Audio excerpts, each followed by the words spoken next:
नमस्कार दोस्तों, स्वागत है आपका पुराना युग में।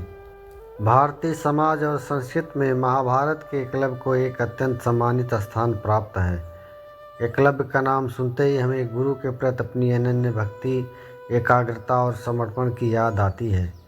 एकलव्य को भारतीय परंपरा में उन महान नायकों में गिना जाता है जिन्होंने कठिन संघर्ष, तपस्या और समर्पण से न केवल अपनी महानता साबित की बल्कि आने वाली पीढ़ियों के लिए आदर्श भी प्रस्तुत किया। महाभारत में एकलव्य का पात्र अत्यंत दिलचस्प और विवादास्पद है।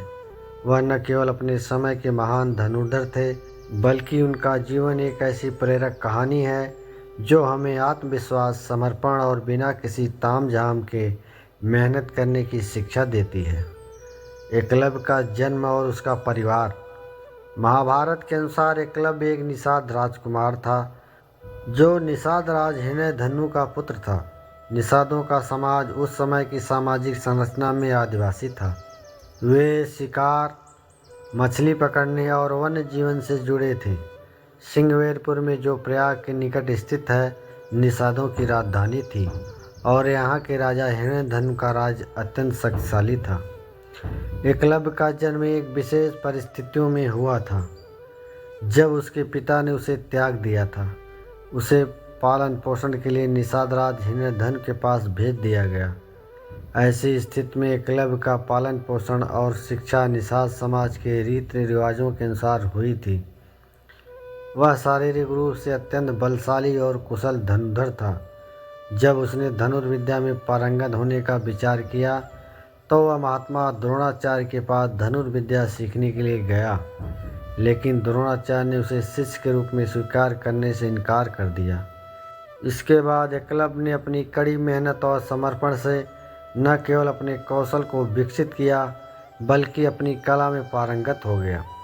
एकलव्य के जीवन में सबसे महत्वपूर्ण घटना तब घटी जब उसने गुरु द्रोणाचार्य के समक्ष अपनी शिष्य बनने की इच्छा व्यक्त की। द्रोणाचार्य, जो पांडवों और कौरवों को धनुर्विद्या के शिक्षक थे, ने एकलव्य को शिष्य स्वीकार करने से मना कर दिया क्योंकि वह एक निषाद था और शास्त्रों के अनुसार द्रोणाचार्य को ऐसे शिष्य नहीं स्वीकार करने थे। लेकिन एकलव्य ने हार नहीं मानी।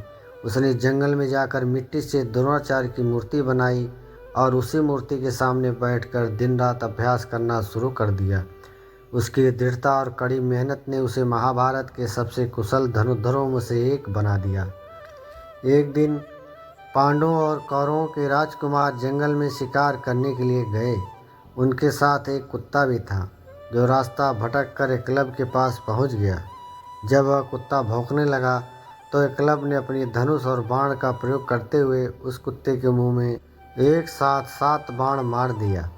कुत्ता बाणों के साथ जंगल से बाहर भागा और पांडवों तथा कौरवों के पास पहुंचा। जब पांडवों और कौरवों ने उसे देखा तो बहुत आश्चर्यचकित हुए। उन्होंने एकलव्य से मुलाकात की। अर्जुन ने एकलव्य से पूछा, तुमने यह धनुष विद्या कहाँ से सीखी? तब एकलव्य ने उनसे बताया वह द्रोणाचार्य का शिष्य है। यह सुनकर अर्जुन को बहुत दुख हुआ क्योंकि वह स्वयं द्रोणाचार्य का सबसे प्रिय शिष्य था। अर्जुन ने द्रोणाचार्य से शिकायत की एकलव्य उनका शिष्य होने का दावा कर रहा है। द्रोणाचार्य ने अर्जुन के अनुरोध पर एकलव्य से मिलने का निर्णय किया और उसे बुलवाया। जब द्रोणाचार्य एकलव्य के पास पहुँचे तो एकलव्य ने उन्हें श्रद्धा से नमन किया और उनके चरणों में झुक गया। जब द्रोणाचार्य ने अर्जुन के हित में एकलव्य से गुरु दक्षिणा के रूप में उसके दाहिने हाथ का अंगूठा मांगा, यह मांग सुनकर एकलव्य बिना किसी संकोच के मुस्कुराते हुए अपने दाहिने हाथ का अंगूठा काटकर द्रोणाचार्य को अर्पित कर दिया। यह घटना केवल एक अंगूठे दान की नहीं थी, बल्कि यह गुरु शिष्य परंपरा और एकलव्य के अपार समर्पण का प्रतीक बन गई। द्रोणाचार्य ने उसे अपनी शिक्षा का अगला स्तर बताया और उसे धनुर्विद्या में आगे बढ़ने की प्रेरणा दी।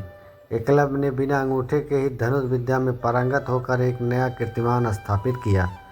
श्री कृष्ण ने एकलव्य के बारे में कहा था, अगर उसका अंगूठा सुरक्षित होता तो वह देवता, दानव, राक्षस और नाग सभी मिलकर भी उसे युद्ध में पराजित नहीं कर पाते। श्री कृष्ण ने इस कथन से एकलव्य की अपार शक्ति और क्षमता का आभास होता है। अंगूठा दान करने के बाद एकलव्य ने अपना जीवन उसी निष्ठा और लगन से जीना जारी रखा। यह अपने राज लौट आया और निषादों के राजा के रूप में अपने राज्य का विस्तार किया। एकलव्य ने निषादों और भीलों की एक मजबूत सेना और नौसेना बनाई, जिससे उसका राज्य प्रबल हो गया। जब श्री कृष्ण ने कंस का वध किया और मथुरा की सुरक्षा के लिए युद्ध की शुरुआत की, तो एकलव्य ने जरासंध की तरफ से युद्ध किया। वह द्वारका पर आक्रमण करने वाली सेनाओं का हिस्सा था और बलराम से युद्ध भी किया। हालांकि अंततः एकलव्य की पराजय हुई और वह समुद्र में कूदकर भाग गया। श्री कृष्ण ने एकलव्य की अपार शक्ति को महसूस किया और उसे युद्ध में भाग लेने से रोका। महाभारत के युद्ध के पहले श्री कृष्ण ने एकलव्य के वध के संकेत दिए और अंततः श्री कृष्ण के हाथों एकलव्य का अंत हुआ। एकलव्य का जीवन गुरु भक्ति, समर्पण और कड़ी मेहनत का प्रतीक है। उसकी कथा आज भी हमें प्रेरित करती है कि यदि हम अपने लक्ष्य के प्रति ईमानदार और समर्पित रहते हैं तो कोई भी बाधा हमें मार्ग से नहीं हटा सकती। एकलव्य ने गुरु के प्रति अपनी निष्ठा और समर्पण को सर्वोच्च स्थान दिया और यही कारण है कि यह भी आज भारतीय समाज में एक प्रेरणा का स्रोत बना हुआ है। गुरुग्राम हरियाणा में एकलव्य का मंदिर है, जहां उसे श्रद्धा और सम्मान दिया जाता है। वहां के लोग मानते हैं कि वही स्थान है जहां द्रोणाचार्य ने एकलव्य का अंगूठा लिया था। इस प्रकार एकलव्य का जीवन न केवल महाभारत का एक महत्वपूर्ण हिस्सा है, बल्कि हर व्यक्ति के लिए एक अमिट प्रेरणा का स्रोत भी है।